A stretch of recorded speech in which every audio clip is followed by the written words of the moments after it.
Well, game week, obviously, and we're excited. Have an opportunity to get over to Little Rock and play Western Carolina. Um, Kerwin and Cade Bell do a wonderful job with that team offensively. I think they set records last year in touchdown passes, records for total offense.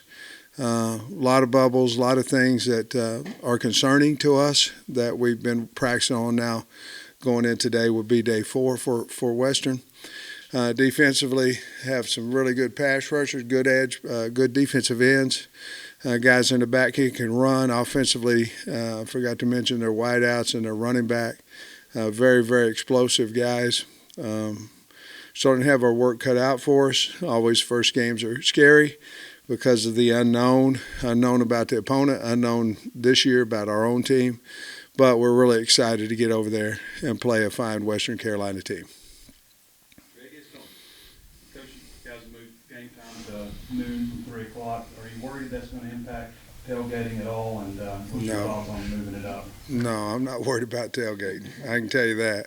Now, that's going to make people mad, but I don't care. We're trying to do what's best for our team, what's best for the fans. We're trying to. I would imagine tailgating if you're 3 hours before at 9 o'clock when it's maybe 80-something degrees versus 96 or 95 or whatever it would be if you started at noon. I would think it'd be better for the fans.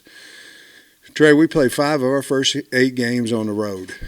And so when the heat came out, there was a decision to make whether you're going to move it forward or move it backwards.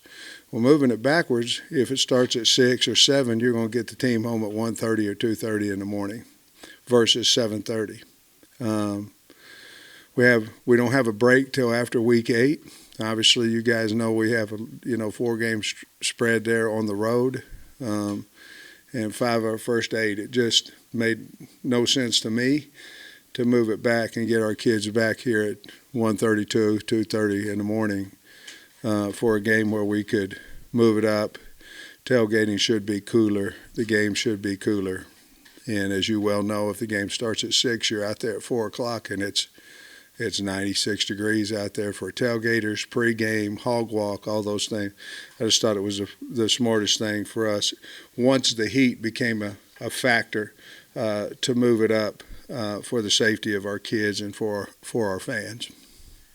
I wonder if you could comment on the captain selection, 2 defensive ends, a kicker. You don't see 6 often. Just the decision to go with 6 and just on the guys that were selected. Yeah, the team selected them. We don't have any influence on them. We're not in the locker room with them. We're not with them every day outside of football. The weight room, how they work, the accountability. So there was a few that were certainly high in votes, a couple. And then the rest of the guys were all about the same. And so I decided to go with 6 this year. I think we've gone maybe 5 one year, I think, maybe. And but it was so close that I didn't want to have to be the guy who made the decision on one vote here or there, whether you couldn't become a captain or not. So we decided to go with 6. I thought it was really good. We have good leadership on our team, and that was basically because of the voting. That's why we decided, because of the closeness of the votes. That's why I decided to go ahead and go with 6. You pleased with how everything went in the mock game on Friday? Yeah, I was, and it's really just a substitution, and then obviously how we do Fridays and Saturdays. I thought it went well. We caught balls. We had a 10-minute period of pat and go with both DBs, linebackers, and then of course the wide out, all skill position. And then we stayed and caught kicks and punts. And, well, we kicked live. We did not cover live, but we did kick live, kickoffs, punts, and things during that time as well. We punted the ball really well, kicked off, field goals, kicked well. So I was really pleased with what we got accomplished, yes. And a lot of oars here with the starters on the depth chart. Maybe could you just walk through some of that, or you feel okay with all that? I do. I mean, because in all honesty, we really don't know who's going to run out with the ones. If they're an or, we know they're going to play a lot of ball for us. But in all honesty, we haven't decided who's going to run out there. Now, we've decided what positions and all that, but there's a few of them that either via injury, are they going to be back in time for Saturday's game? Maybe it is, with moving some kids, like Snacks has moved from hog to corner to, where Jaden Johnson and Hudson Clark are. Very, very close battle right there. So we really don't know today exactly in some of those positions who we're going to run out there with the ones yet. But we know that group that if they're an or, we trust them, and they're going to play a lot of football. Who runs out there first probably in most cases has been decided, not in all. Within a year of you becoming a head coach here, you had three things happen. COVID, transfer portal, NIL all hit. Yeah. And I'm just wondering, how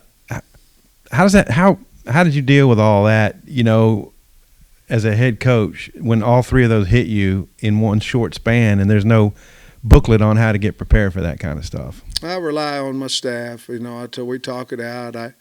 I'm not quick with decisions. I try to take my time and think about it. Always it's what's best for the kids.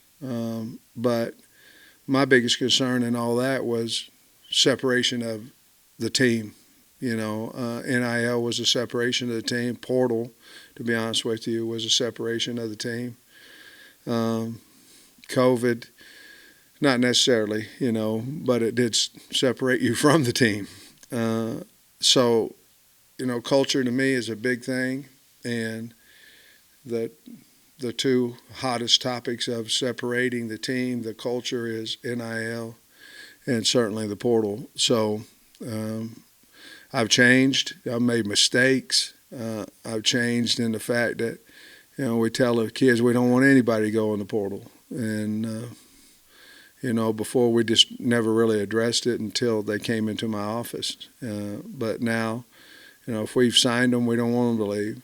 And so I think that's helped our culture a little bit.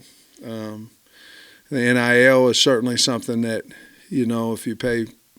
if somebody making this much money and somebody else isn't, certainly there's a possibility of separation. But we don't seem to have too big of a problem with it right now. You mentioned your transfer portal numbers going into the season and how you felt like you really hit on transfer portal guys. Do you have any worries that when you add that many that there could be issues in the locker room or just anything like that when you're dealing with that many? Yeah, I do, except for at our place, they have to earn everything they get. They're just a part of the team, and they're like everybody else. They, I think not that Jaden Hazelwood didn't deserve to start for us. He didn't earn the right to start the first day of spring practice. I made a mistake. So I try to learn from those things, and I think as long as the kids are earning what they get, I think the entire team's fine with it. But I made that mistake, and I love Hazelwood. It's not his fault. We put him with the ones the first day, and that was a mistake. Coach, I saw where Chris Paul and Jaheim Thomas are as an ordeal. Is that because Chris has missed so much time with the injury? Yeah, he's been hurt. It could be, in all honesty, it could be Thomas and Crook out there, when we run out there. Thomas and Pooh. I just don't know for sure who will run out there first, but those three will play a lot of ball for us on Saturday. People compared Rocket and KJ to Alex and Brandon, but does this team, other than maybe the experience of the offensive line, remind you a lot of that 2015 team? Well, we had good wideouts then, and I think we're pretty good there. We had backs. I guess if you were looking at it offensively, I do think I walked by a huddle you know what a huddle is. Nobody does it anymore, but it's where the 11 guys get around, they talk. I think 7 or 9, I can't remember, that were in that huddle. That's a pitcher of that team, 15 team, played in the NFL. I'm not talking about scout team. I'm talking about they got on an active roster. It's pretty dang good, and probably the reason we were pretty good, offensively. I don't know if it's 13, 14, 15. I'm going to say it was 15, the pitcher. I think it was because Denver was in there. So, but, yeah, I think if you look at it that way, they played well together. That group played really well together. And hopefully our team will do the same. Your jukebox is getting a good workout the last week or so. I know you're happy about that. Say again. The jukebox is getting a good workout lately. Man. I know you're happy about that. Yeah, I'll be happy. Yeah, I don't know what to say, but yeah, it's been a good few days there. Coach, do you have an update on Jaden Wilson, and how confident are you that he might be able to play on Saturday? I'm confident he'll play. He's healing up. I'm confident he'll play. I noticed Antonio Greer wasn't on the depth chart. Is that a matter of his status? Like, is he not going to be able to play? It's a matter of is he going to be healthy enough to play. He did practice on Saturday, not necessarily physically, but he was out there in some 7-on-7 and doing some things. So we'll see how he comes around today and tomorrow. You got to get going, and it's not his fault. But I mean, if he gets healthy, obviously he'll have some type of role on Saturday. But we just don't know yet right now whether he'll be healthy enough to play or not. The determining factor will be, deciding between Chamblee and Manuel run out there first? Dev had that spot. He's been beat up just a little bit. We haven't got him quite back to full speed. It just depends, I think, on how long it goes before he can go full speed. If it gets to midweek, I don't think there is a decision. I think Chamblee's earned that right. If it's today and things like that, we'll just see who plays better over the next few days. Hi, Coach. I'm wondering if you've reflected at all on what your personal goals are for this year and the season as a whole. Well, I want to play our best ball. There's some things that are concerning. It's how we played against non-logo schools, and I put us in that too. Whenever we start talking about the LSUs and the Alabamas and all that, we kind of obviously we love the Razorback, but the guys that are in the top 10 every year in recruiting. So we haven't played well. We didn't play well against Missouri State last year. Obviously, Liberty. Even 2 years ago, Georgia Southern, I think they had us on the ropes out here until we woke up a little bit. Rice, not Georgia Southern necessarily, but Rice. So that's a concern. We've talked a lot about we're not playing opponents. We're trying to play our best ball, and we've got to get back to that physicality and playing our hearts out every week, whomever we play. Goal-wise, if we could do that, I think wins and losses will take care of itself, because I do think we have a talented team. Sam noticed that Isaiah was the number one punt returner and kick returner. Just wondering what all went into that. Well, I mean, he was the most consistent back there. Obviously, we believe in Bryce, and things of that nature, but he was the most consistent catching the football on a kickoff. He returned one Saturday ago for a touchdown on a kickoff. So we're going to let him have it and see what he does. But he's very talented. The other guys are too, but, you can only have one. So it's like a quarterback back there. You only have one. You try to pick the best one and let it go. So that's why we decided to, just as consistency in practice. Coach, you got 5 tight ends listed on the depth chart. Are you expecting, all 5 of them to play significant snaps on Saturday? I think right now, at least 4 of them will play significant minutes. Has is he's probably number one on that list, and then the other guys are really good players. They exceed in different things. Probably Has right now is probably the most run catching and blocking, probably the most consistent there. But we believe in 4 or 5 of them. I expect them to play.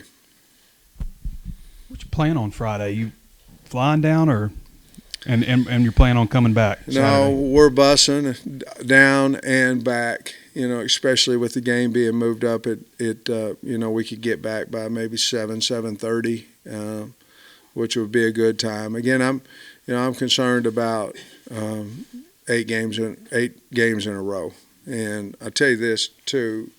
You may or may not think about this, but you do if you go out to practice every day. This air conditioning getting fixed in the indoor was huge. I mean, huge, because you get into week 5 and it's hot, and you've just played a pretty brutal schedule. You're going through it, and I remember when we won 9 games, we had to cut some reps, some different things like that, and I don't think that's really good for anybody. We had to do it because of the heat. So, hope that answers your question. You finalized both coordinators in the booth? They are, both of them, yeah. What have you learned over the years from openers that maybe you, I don't know, didn't expect, or something that's changed your mindset? The faster you start, the first year I was just trying to figure out how to use the headset, to be honest with you. I'd wore it at practice, but I was so nervous, man. The year we played Georgia, I was over there, and hey, are you guys here? Are you on? Are you on?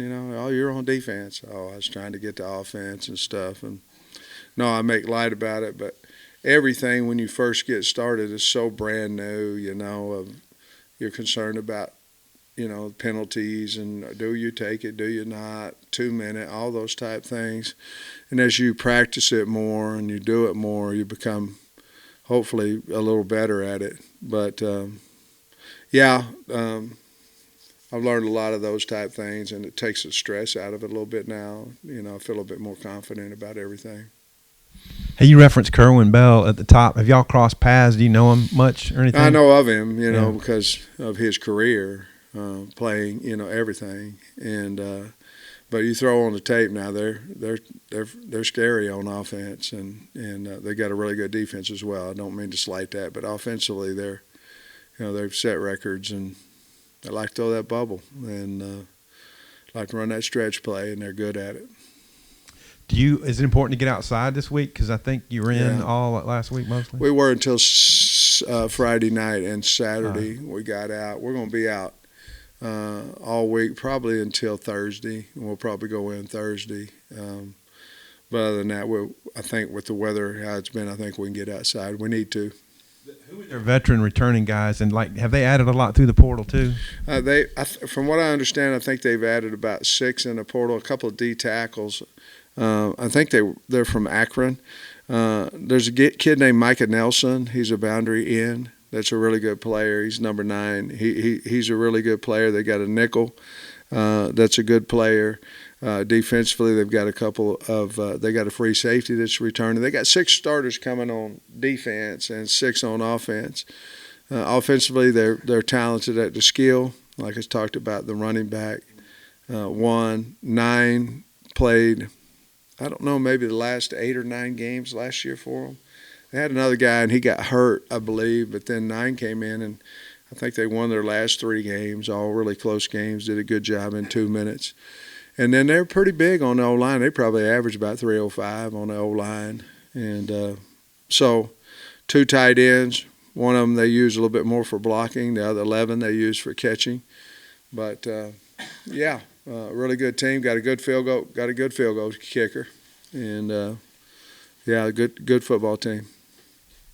Sam, I know you can't talk specifics with recruiting, but the last 2 guys you've landed are really, really young kids. Yeah. Do you think that's going to maybe become more of a trend with recruiting younger guys, or is it kind of a situational type thing with recruits? I don't really know. What would that be? Yeah, I mean, they're young, aren't they?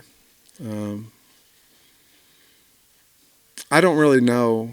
You know, you're so much further ahead in recruiting now than you've ever been. I mean, it's just like the second signing date. I don't know. You have to look it up. 50% of the people probably don't sign anybody the second signing date. You know, maybe they do one or two. So it's over.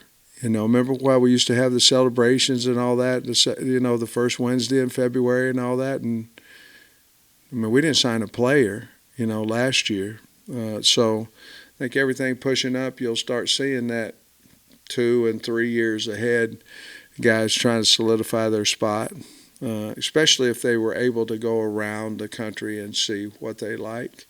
And then I guess a lot of it has to do with stability of coaches and things of that nature, if you can sell that. Wait. I'm sorry. I've got one. I'm sorry. What's the coach's biggest apprehension going into the season opening game? And I think I answered that one I think, Trey, you asked that one. So. The games went, I think, 3 hours and 40 minutes. I noticed on Saturday, I think there's supposed to be, 12 to 15 fewer plays. Have you all talked about how that might affect your game management? You look at it different ways. Everybody's got an opinion, and this is a fact. Well, no, it ain't a fact. It's just what they think is fact, But if you ask our officials, and they're going to say that it's going to cost 3 to 4 seconds on an inbounds after a first down inbound, 3 or 4 seconds. So, other than that, I don't know what'll change. But no, we haven't too much. We obviously have talked to the team about it. But as far as shorten the game, I don't know that we've talked about that. Coach, appreciate you. Thank you, guys.